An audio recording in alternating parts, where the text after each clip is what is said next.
Today we will start the topic Crompton effect. Before we start the topic, just I want to share in very brief about the background of this experiment. Whatever knowledge today you have about the visible light, it is a dual character. But long time back, it was not very easy to understand whether the visible light has wave nature or the particle nature. Actually, exact nature of the visible light puzzled human being for long centuries. Greek scientists first postulated that light has particle character. Perhaps Aristotle was the first person to postulate that light has wave character. However, these postulates modified in many ways. Modern knowledge of dual character of light starts from Huygens and Newton.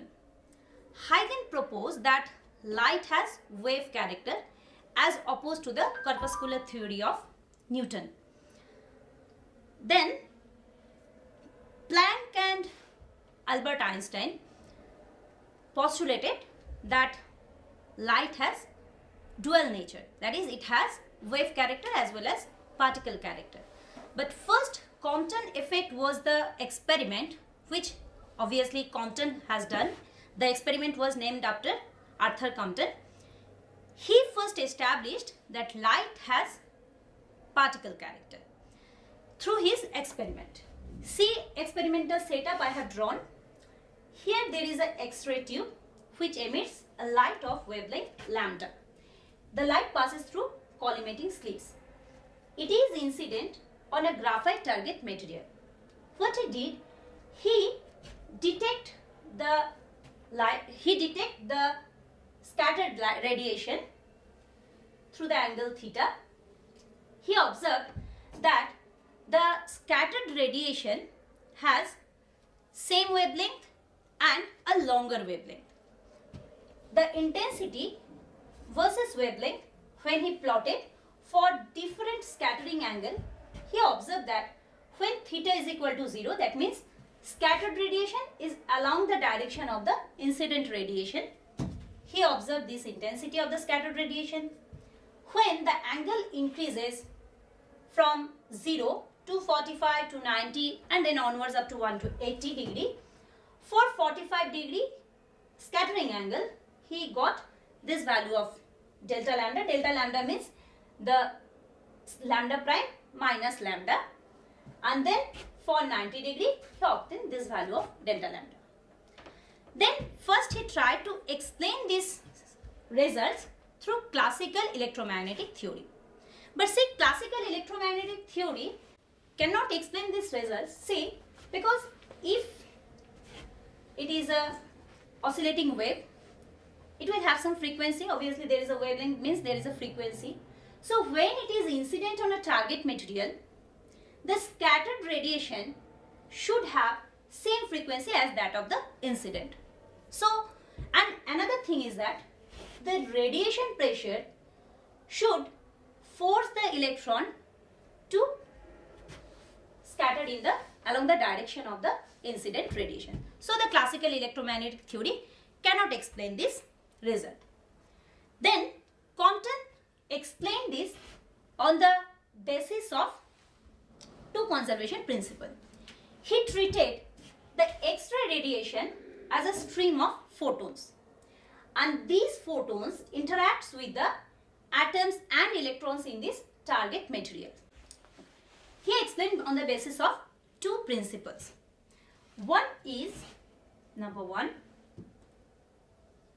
conservation of energy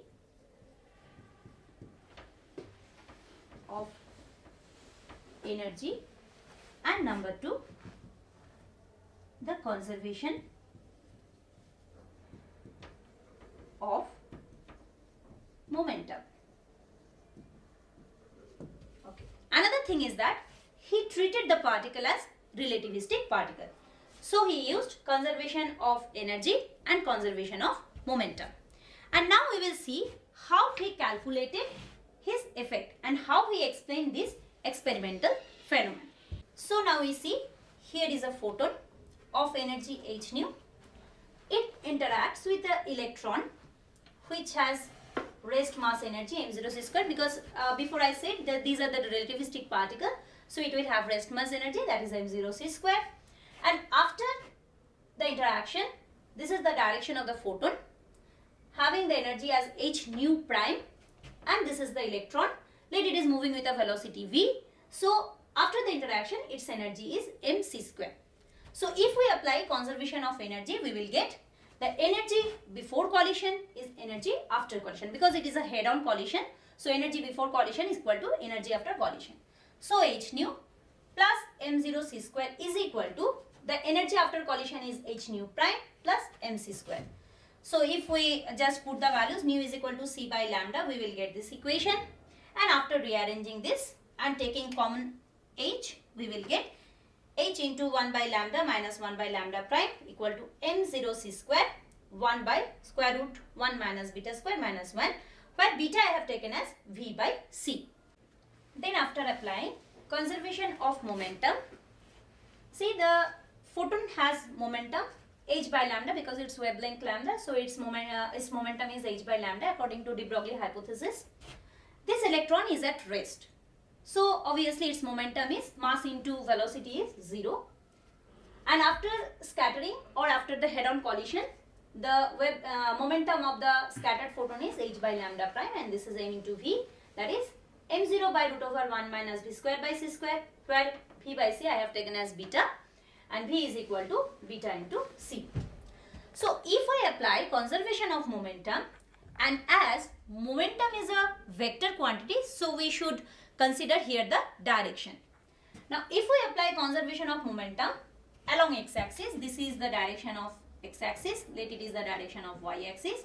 So momentum conservation along x-axis before collision is equal to momentum conservation along x-axis after collision. So if we apply that, we will get h by lambda plus momentum is 0, that is equal to, now h by lambda prime along this x direction is cos theta and mv along this direction is cos phi. So put these values and by rearranging we will get this second equation. And if we now apply the momentum conservation along y-axis, see along y-axis this photon has no momentum and this electron is at rest. So if we apply the momentum conservation along y-axis, so 0 plus 0 before collision, that is equal to momentum after collision. So if we rearrange this, we will get this equation.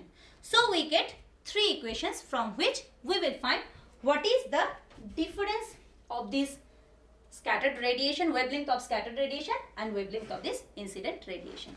So from the energy conservation we get this equation 1, from momentum conservation along x-axis we get equation 2, and from along y-axis we get equation 3. Then just there is a simple mathematical calculation by taking the square of equation 1. So you will get this, just take the square of this equation, you will get this equation number 4. And then by taking the square of this equation 2 and the square of this equation 3 and add them. So by equation 2 square plus equation 3 square we will get this equation, and just by rearranging we will get this equation number 5. So first equation we get from this equation 4 we get by taking the square of energy equation, and this fifth equation we get by taking the square and then adding them of equation 2 and 3, that is from momentum conservation equation. And then by subtracting equation 4 from 5 we will get this, and by rearranging finally we arrive at this result, that is delta lambda is equal to lambda prime minus lambda, that is equal to h by m0c into 1 minus cos theta. Okay. So we get delta lambda, that is shift in wavelength, we get this value as lambda c h by m0c into 1 minus cos theta, which where h by m0c we are writing it as lambda suffix c because lambda suffix Crompton into 1 minus cos theta. So see, the change in the wavelength depends only on the scattering angle, because what is h? H is the Planck's constant, which is a universal constant. m0 is the rest mass of the electron, then c is the speed of the light. All these are universal constant. Then 1 minus cos theta. That means the change in scattered wavelength of the scattered radiation depends only on the scattering angle. Now from here I will explain a few things.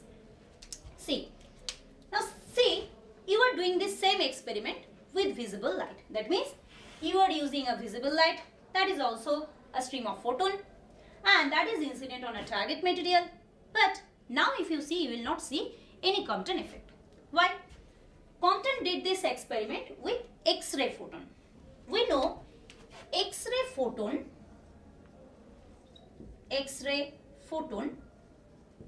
it is very highly energetic.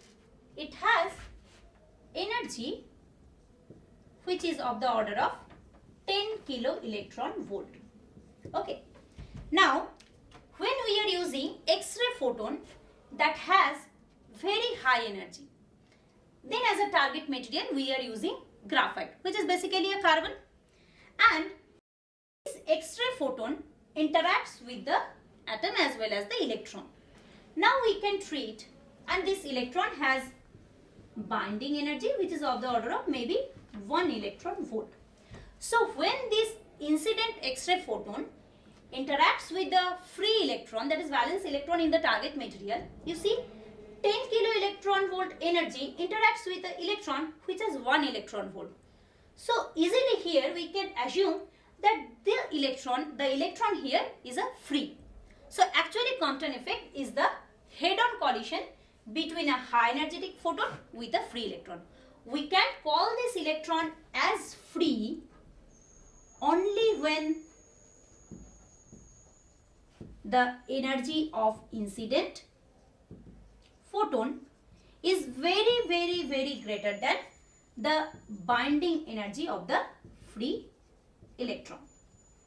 Okay. Now, if we use visible light, we know for visible light, the energy of visible light is of the order of 1.3 electron volt to 4.1 electron volt. Now see, if the incident photon has this energy of 1.3 electron volt to 4.1 electron volt, we cannot call this electron which has energy of the order of 1 electron volt, we cannot call this electron as free electron. So it will become a bound electron. Crompton effect is only observable when the incident photon interacts with the free electron. That is why we cannot see Crompton effect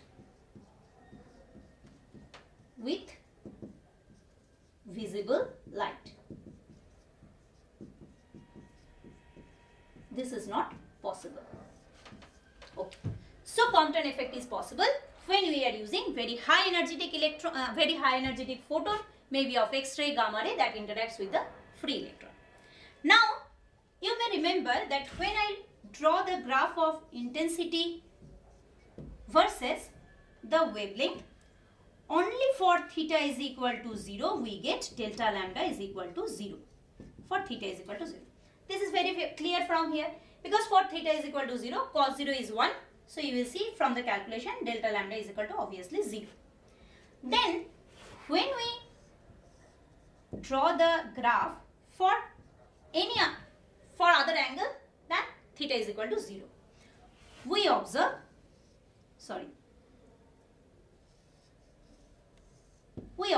a peak like this.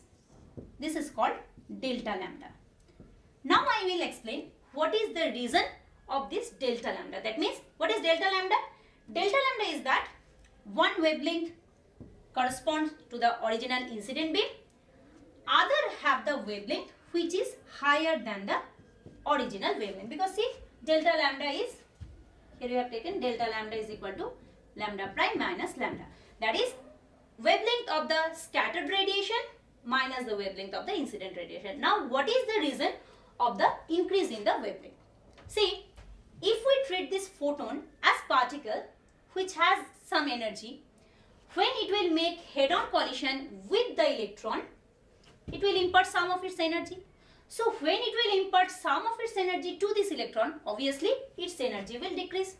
So we know if energy decreases, its frequency will also decrease. If frequency decreases, that means as nu is equal to c by lambda. So if frequency decreases, obviously wavelength will go up. That means wavelength increases. So reason of this modified radiation, that means which have wavelength lambda prime, is that when this photon imparts some of its energy to this free electron, remember free electron, then its energy will decrease. When energy will decrease, obviously its wavelength will increase. That is the reason of this modified portion. Okay. Now you can ask, why then there will be unmodified portion? That means some of the radiation will have same wavelength as that of the incident. What is the reason of that? Now see, when this photon is coming to the target material, it doesn't know whether it will interact with the free electron or it will interact with the whole atom. It doesn't know. Now see, in the denominator portion, let me remove this part. See, in this part, the formula is delta lambda is equal to h by m0 c into 1 minus cos theta. H is Planck's constant, as I have already said. C is the speed of the light. But what is m0? This m0 is the rest mass of electron. Okay. Now, when this photon will interact with the whole target material, so then we will definitely not take only the rest mass of the electron. We have to take the whole carbon atom. Now, whole carbon atom means it has 6 neutron, 6 proton.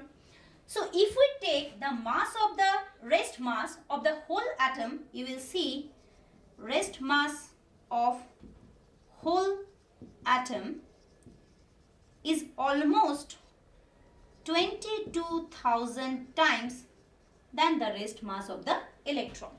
So see, this m0 is in the denominator, and if it is 22,000 times than the rest mass of the free electron, obviously this delta lambda value is going to 0.